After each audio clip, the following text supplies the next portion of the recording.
Section 2లో ఏం చెప్పారంటే కేంద్ర రాష్ట్రాలకు కానీ మధ్య గొడవలు పెట్టడానికి ఉద్దేశించిన వ్యాఖ్యలు కానీ అదేవిధంగా దేశ సమగ్రతకు దేశ సార్వభౌమత్వానికి భంగం కలిగించే విధంగా కామెంట్ చేస్తే మాత్రమే అని ఆ 2 సెక్షన్లే చేశారు పరిమితులు. సో ఈ రోజు నేను ఒకటి చెప్తాను, అంటే పార్టీని ఉదరిస్తున్నాను కాదు, ఇప్పుడు గుడివాడ అమర్నాథ్ గారిని తీసుకున్నాం.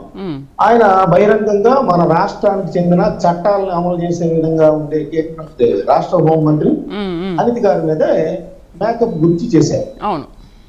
సో అది ఎంతవరకు అంటే ఆమె వెళ్ళి నా పరువు భంగం కలిగించారు అని కంప్లైంట్ ఇస్తేనే దాని మీద ఆ కేసు కొనసాగుతూ ఉంటుంది, దాన్ని ఆమె నిరూపించాలి. ఆయన పలానా టైంలో నన్ను మేకప్ చేశారు, ఇది నా పరువు భంగం కలిగింది. అంతకు మించి కానీ సోషల్ మీడియా ప్రత్యేకంగా ఉండదు.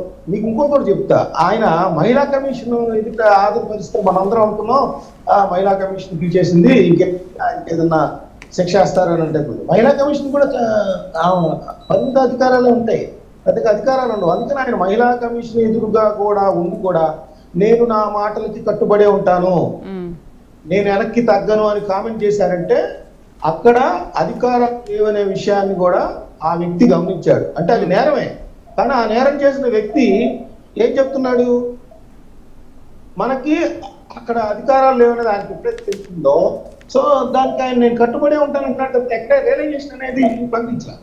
అట్లాగే వజ్జ ఐశ్వర్యరావు గారు కావచ్చు, లేకపోతే ప్రశ్న రావణ గారు కావచ్చు, లేకపోతే కేవీఆర్ గారు కావచ్చు, వీళ్ళు ఎవరు ఏం మాట్లాడినా కూడా మనకి సోషల్ మీడియాలో వాళ్ళ ఫేక్ అకౌంట్ క్రియేట్ చేసో లేకపోతే సైబర్ క్రైమ్ ద్వారా పదే పదే అట్లాంటి ఒకే నేరాన్ని హ్యాబిచువల్ గా చేస్తుంటేనో సో దానికి సంబంధించి వాళ్ళ అకౌంట్లు సీజ్ చేయడం జరుగుతుంది. తప్పితే వాళ్ళకి సంబంధించి ఏంటంటే ఒక వ్యక్తిని కనుక వాళ్ళు భంగపరిస్తే వాళ్ళ హక్కులు కానీ ప్రాథమిక హక్కులు కానీ జీవించే హక్కులు కానీ లేకపోతే పరువు మర్యాదలకు సంబంధించి కానీ ఏదైతే మనకి సెక్షన్స్ లో ఉన్నాయో అవే ఉంటాయి.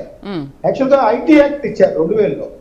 2000లో కూడా ఏంటంటే ఆ మెటా సంస్థలను యూట్యూబ్లో లేకపోతే ఆ వాట్సాప్ లో నియంత్రించే విధంగా ఉన్నాయి తప్పితే మార్కెటింగ్ ని వాటిని మన హక్కులకి సంబంధించి ఎక్కడా కూడా దానిలో మెన్షన్ చేయలేదు.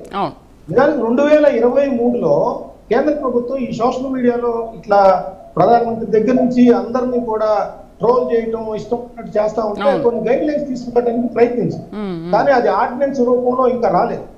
ఇంకోటి కూడా చెప్తాను శ్రీదేవి గారు, ఈ ప్రభుత్వం ఏర్పడిన కొత్తలో ప్రభుత్వం ఏర్పడడానికి ముందు కూటమి సర్కారు రాష్ట్రంలో ఏర్పడడానికి ముందు మన హైకోర్టు జడ్జిల మీద అందరూ కూడా సోషల్ మీడియాలో ట్రోల్ చేసి వాళ్ళ కుటుంబ సభ్యుల్ని తిట్టి వాళ్ళకి వ్యతిరేకంగా తీర్పులు ఇస్తున్నారని చేస్తేనే దిక్కు ముక్కు లేదు.